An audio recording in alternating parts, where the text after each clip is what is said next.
একজন ব্যক্তি যে জীবনে প্রচুর ধন দৌলত উপার্জন করে, প্রতিটা মানুষই যা চায়। সে তার সফলতা পেয়েছিল ঠিকই, কিন্তু তার জীবন থেকে সবকিছুই হারিয়ে গিয়েছিল। অর্থ উপার্জনের জন্য সে যে রাস্তা অবলম্বন করেছিল তার জন্য তার জীবন বিষিয়ে গিয়েছিল। সে অর্থ উপার্জনের জন্য কি কি করেছিল ও তার অপরাধ ঢাকতে কি কি করেছিল সেটাই জানবো এই ভিডিওতে। আর এরকম নতুন নতুন মুভি দেখতে চ্যানেলটাকে অবশ্যই সাবস্ক্রাইব করে রেখে দিন। আজকে আপনাদের সাথে যে মুভি নিয়ে আলোচনা করব তার নাম the wolf of Wall Street. তাহলে চলো শুরু করা যাক। মুভির শুরুতে আমরা দেখতে পাই জর্ডান বেলফোর্ড নামের এক ব্যক্তি যে স্ট্রিট স্টক ব্রোকারের জব করে। সে এলএফ রথচাইল্ডের অধীনে কাজ করে এবং রথচাইল্ড ড্রাগস এবং মেয়েদের নেশায় আসক্ত। সে জর্ডানকেও তার মতো জীবনযাপন করার উপদেশ দেয় আর বলে যে ক্লায়েন্টদের নয়, নিজেকে বড়লোক করার চেষ্টা করো।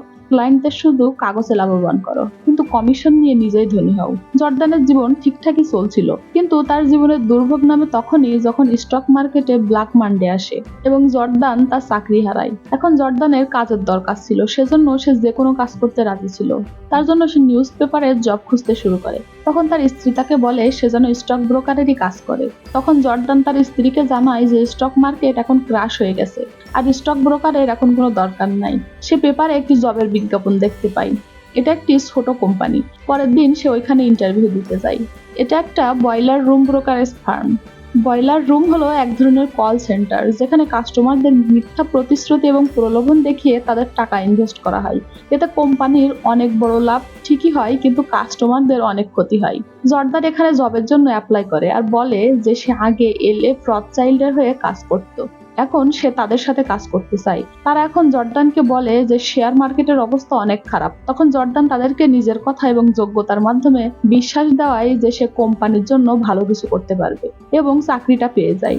সে এখন এখানে তার আগের জবের এক্সপেরিয়েন্স এবং নিজের যোগ্যতা প্রয়োগ করে আর লোকের টাকা বিভিন্ন কোম্পানিতে ইনভেস্ট করায়। আর এর মাধ্যমে সে অনেক ভালো পরিমাণে কমিশন নেয়।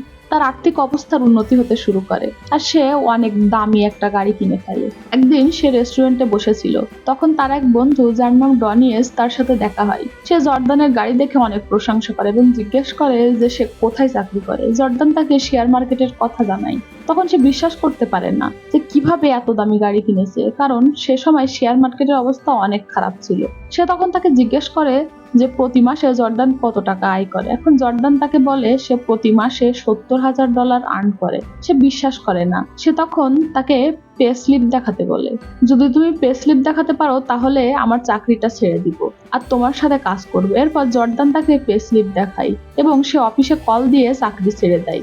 এরপর তারা দুজন পার্টনারশিপে বিজনেস শুরু করতে চায় এবং তাদের ফার্ম খোলে। এদিকে জর্ডানও জব ছেড়ে দিয়েছিল, কারণ সে নিজের বিজনেস শুরু করতে চায়। সে তার বন্ধুকে এবং বাকি আরো বন্ধুদের এর সাথে নিয়েছিল, কারণ তার আরো লোকের দরকার ছিল। এরপর একদিন যখন তারা বিকেলে একটি রেস্টুরেন্টে বসে তাদের বিজনেসের ব্যাপারে আলোচনা করছিল, তখন তাদের মধ্যে একজন লোক বলে ওঠে আমি যে কোনো জিনিস বিক্রি করতে পারি। তখন জর্ডান তাকে একটি কলম দিয়ে বলল এটা আমার কাছে বিক্রি করে দেখাও।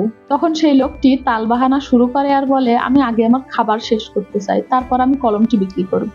তখন জর্ডান কলমটি নিয়ে যাকে সে বিজনেসের কলাকৌশল শিখিয়েছিল তাকে কলম দিয়ে তার কাছে বিক্রি করার জন্য বলে। সে জর্ডানের কাছ থেকে কলমটি নিয়ে বলে সে জর্ডানের একটি অটোগ্রাফ চাই। তখন জর্ডান বলে আমার কাছে তো কলম নেই। সে কলমটি জর্ডানের দিকে বাড়িয়ে দিয়ে বলে এই যে কলম। সে তারপরে বলে যে আমি বোঝাতে চাইছি কারোর কাছে কোনো জিনিস বিক্রি করতে গেলে আগে তাকে সেই জিনিসটার চাহিদা অনুভব করাতে হবে। চাহিদা অনুভব না করাতে পারলে কেউ কোনো জিনিস কিনবে না।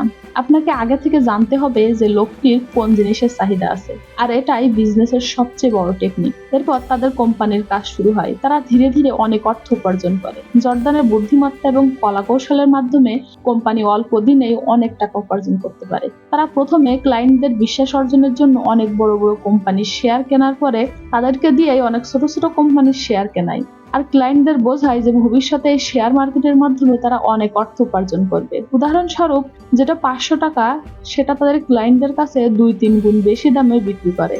এতে তারা তো অনেক লাভবান হয়, কিন্তু তাদের ক্লায়েন্টরা পুরোপুরি ক্ষতিগ্রস্ত হয়। এই ধরনের কলাকৌশলকে বলে পাম্প এন্ড ডাম্প, মানে কম দামের শেয়ার বেশি দামের ক্লায়েন্টদের দিয়ে কিনিয়ে নিজেরা লাভবান হওয়া। এভাবে আস্তে আস্তে তার কোম্পানি অনেক বড় হতে থাকে, অনেক টাকা উপার্জন করতে থাকে এবং কর্মচারীর সংখ্যা আস্তে আস্তে বাড়তে থাকে। আর এদিকে অনেক অর্থ উপার্জন করার পাশাপাশি জর্ডান ড্রাগস এবং মেয়েদের নেশায় আসক্ত হয়ে যায়। অন্যদিকে তার বন্ধু কোম্পানির প্রত্যেকটা সফলতার সাথে সেটা উদযাপন করার জন্য অনেক বড় বড় পার্টির আয়োজন করে এবং সেখানে অনেক ধরনের ড্রাগস এবং মেয়েদের নিয়ে সাফল্য উদযাপন করা হতো। এদিকে একটি ম্যাগাজিনে জর্দানের নাম আসে। সেখানে তার সম্পর্কে বেশিরভাগ খারাপ কথা বলা হয়, কিন্তু নামি দামি ম্যাগাজিনে তার নাম আসার ফলে অনেক ফেমাস হয়ে যায়। কোম্পানিতে ইন্টারভিউ নেওয়ার জন্য প্রতিদিন অনেক অনেক মানুষ আসে। এরপর জর্দানের একটি মেয়ের সাথে পার্টিতে দেখা হয়ে যায়, যার নাম নাওমি। জর্দান প্রথম দেখাতেই তাকে ভালোবেসে ফেলে। ধীরে ধীরে তাদের মধ্যে বন্ধুত্ব বাড়তে থাকে এবং এক সময় তারা একজন আরেকজনকে ভালোবেসে ফেলে, আর ফিজিক্যালিও তারা একজন আরেকজনের প্রতি অনেক ক্লোজ হয়ে আসে। একথা জর্দানের স্ত্রী জানার পর জর্দানকে সে ডিভোর্স দিয়ে যায়। ডিভোর্সের পর জর্দান নাওমিকে বিয়ে করে। এই বিয়েতে জর্দান অনেক টাকা খরচ করে আর অনেক ধুমধাম করে তাদের বিয়ে সম্পন্ন করা হয়। জর্দান তার স্ত্রীকে ইয়ার্ড গিফট করে। এরপর তাদের 18 সপ্তাহ অনেক ভালোভাবেই কাটে। সে একটি বাড়িও কিনে ফেলে যেখানে চাকর বাকর এবং সব ধরনের ফ্যাসিলিটিস ছিল। কিন্তু কিছুদিন পর জর্দানের স্ত্রী তার আমোদ উল্লাস দেখে বিরক্ত হয়ে যায়, আর এখন তাদের মধ্যে অনেক ঝগড়াঝাটি হওয়া শুরু হয়। আর অন্যদিকে এফবিআই এর নজর জর্দানের সফলতার উপর পড়ে। তাদের হাতে জর্দানের দ্বিতীয় বিয়ের ভিডিও পড়ে এবং তা দেখে ধারণা করে নেয় যে জর্দান অর্থনৈতিকভাবে প্রচুর অর্থ উপার্জন করেছে এবং তারা জর্দানের কোম্পানির উপর ইনভেস্টিগেশন করতে শুরু করে। এদিকে জর্দান $22 মিলিয়ন অর্থনৈতিকভাবে উপার্জন করে। তখন তার বাবা তাকে বোঝায় যে তাকে কৌশলে কাজ করতে হবে যাতে এফবিআই এর হাত থেকে নিজেকে রক্ষা করতে পারে। আর মাত্র 3 ঘন্টায় $22 মিলিয়ন অর্জন করায় জর্দানের উপর এফবিআই এর সন্দেহ আরো বেড়ে যায়। এজন্য এফবিআই অফিসাররা তার সাথে দেখা করতে আসে। জর্দান তাদের সাথে খুব বুদ্ধিমত্তার সাথে কথা বলে। কথা বলতে বলতে এক পর্যায়ে জর্দান তাদেরকে ঘুষ অফার করে। এতে তারা অনেক ক্ষেপে যায়। এরপর অফিসার তাকে কথা বলে চলে যায় যে দ্রুত তার সাথে আবার দেখা হবে। জর্দান এখন জেনে গেছে যে এফবিআই তার পিছু লেগে আছে। এজন্য সে সুইস ব্যাংকে অ্যাকাউন্ট খোলার জন্য সোজা সুইজারল্যান্ডে চলে যায়। সেখানে এক কর্মচারীকে দিয়ে তার স্ত্রী অ্যান্টি এমার নামে একটি অ্যাকাউন্ট খোলে, যেটা ব্রিটিশ অথরিটির অধিকারে, মানে আমেরিকান অর্থনীতির নাগালের অনেক দূরে। এতে এফবিআই এর তার উপর সন্দেহ হবে না। অন্যদিকে জর্দানের দুই বন্ধু এজ এবং ব্রাডের মধ্যে রাস্তায় ঝগড়াঝাটি হয়। এজ তো সেখান থেকেই পালিয়ে যেতে পারে, কিন্তু ব্রাডকে পুলিশ ধরে নিয়েছে, কারণ ওই দেশে রাস্তায় ঝগড়া করা আইনত দণ্ডনীয় অপরাধ, যার জন্য পুলিশ ব্রাডকে ধরে নিয়ে যায়। এই ঘটনা জর্দানের প্রাইভেট লয়ার তাকে কল দিয়ে জানায়, কারণ সে ভয়ে ছিল ব্রাড তাদের ব্যাপারে সবকিছু জানিয়ে দিবে, যে তারা কিভাবে অসৎভাবে অর্থ উপার্জন করেছে। সে জর্দানকে এও জানায় এফবিআই এর অফিসাররা তার কল চেক করেছে, যে সে কখন কার সাথে কি কথা বলছে। আর সে জর্দানকে এও বলে কেন সেই ইয়র্টে এফবিআই অফিসাররা এসেছিল, তাদেরকে ঘুষ দিতে চেয়েছিল এবং সেই কারণে জর্দানের উপর রেগে আছে।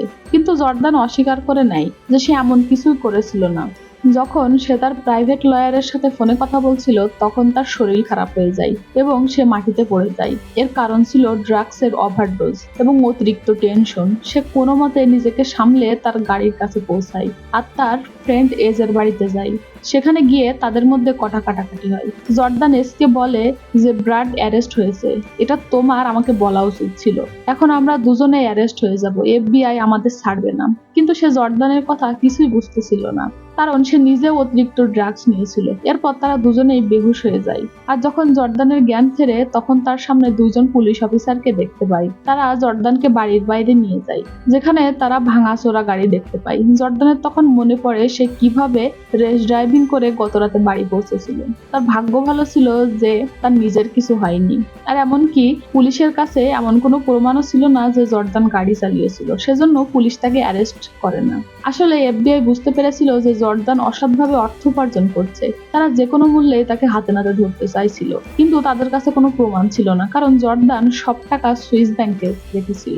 জর্দানের বাবা তাকে বোঝায় তোমার এখন কাজ ছেড়ে দেওয়া উচিত, এফবিআই এর হাত থেকে নিজেকে রক্ষা করা উচিত। এখন তোমার উকিল তোমার হয়ে লড়াই করবে, তোমাকে সব অপরাধ থেকে মুক্ত করবে, আর তোমার বন্ধু এজ এই কোম্পানি চালাতে পারবে। তাছাড়া তুমি অনেক অর্থ উপার্জন করেছো, যা দিয়ে তোমার বাকি জীবন পার হয়ে যাবে। জর্দান তার বাবার কথায় রাজি হয়ে যায় এবং পরের দিন সে তার কোম্পানিতে যায়। সেখানে তার ফেয়ারওয়েল ছিল। তার কোম্পানি ছেড়ে যাওয়ার কথা শুনে সেখানকার সব কর্মচারীরা অনেক দুঃখ পায়। যদিও জর্দান অর্থ উপার্জনের জন্য পুরো দুনিয়াকে ধোঁকা দিয়েছিল, কিন্তু সে তার কর্মচারীদের কাছে অনেক ভালো ছিল।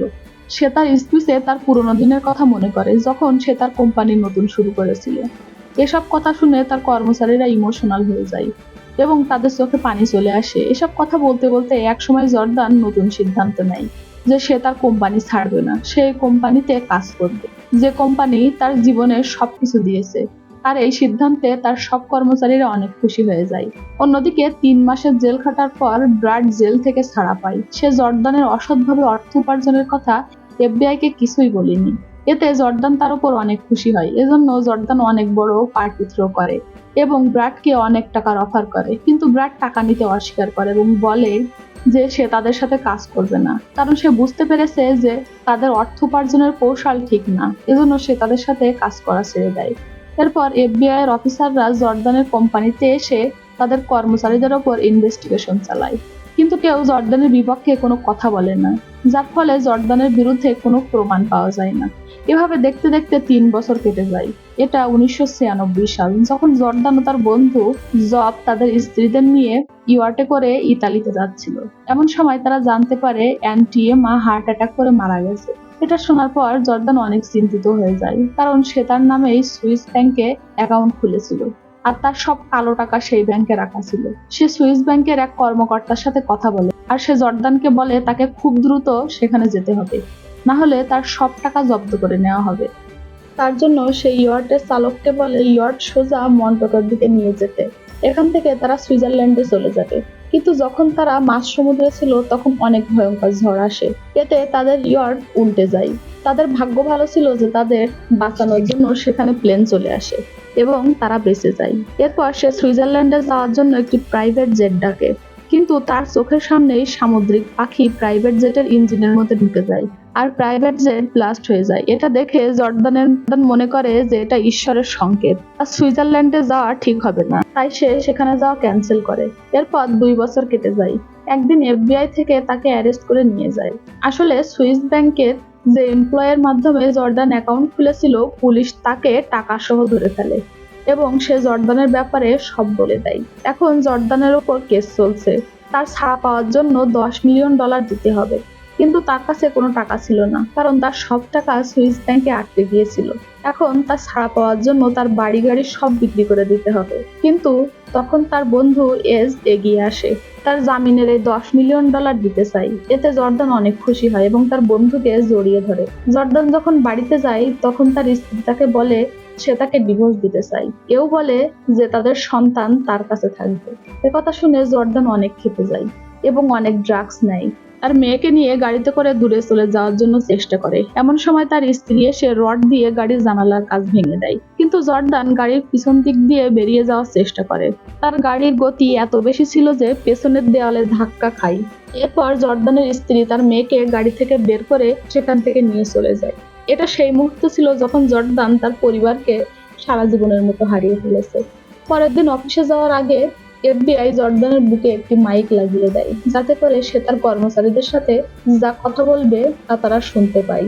কর্মচারীদের বিরুদ্ধে এফবিআই প্রমাণ খুঁজে পায়। এখন জর্দান এই কাজ করতে রাজি হয়ে যায়, কারণ যদি সে এমনটা না করে তাহলে তার অনেক বড় ধরনের শাস্তি হবে। অফিসে যাওয়ার পর যখন সে তার বন্ধু এজের সাথে কথা বলছিল, তখন সে একটি হলুদ চিরকুট লিখে দেয় যে আমাদের সব তথ্য এফবিআই শুনতে পাচ্ছে, যার জন্য এমন কিছু বলো না যাতে সব গোপন তথ্য ফাঁস হয়ে যায়, কারণ সে চাইছিল না যে তার বন্ধু ধরা পড়ে। পরের দিন সকালে জর্দানের বাড়িতে এফবিআই এর অফিসাররা চলে আসে এবং তাকে সেই হলুদ চিরকুটটি দেখায়। এরপর এফবিআই জর্দানকে অ্যারেস্ট করে নেয়। এফবিআই জর্দানের কোম্পানির সব কর্মকর্তাদের ধরে নিয়েছে আর জর্দানের মাত্র 3 বছরের জেল হয়, কারণ সে পরবর্তীতে এফবিআই কে অনেক সাহায্য করেছিল। কিন্তু তাকে 22 মাসের মধ্যে ছেড়ে দেওয়া হয়। এরপর যে দৃশ্য দেখানো হয় তাতে সে সেখানে সবাইকে সেল করার টেকনিক শেখায়। জর্দান পকেট থেকে একটি কলম বের করে সবাইকে উদ্দেশ্য করে বলে, এই কলমটি যদি আপনারা আমার কাছে বিক্রি করে দিতে চান তাহলে কিভাবে বিক্রি করবেন? সবাই অনেক উত্তর দেয়, কিন্তু যে উত্তরটি সে শুনতে চাইছিল তখন সে উত্তরটি কেউ দিতে পারে না। এখানেই মুভির সমাপ্তি হয়।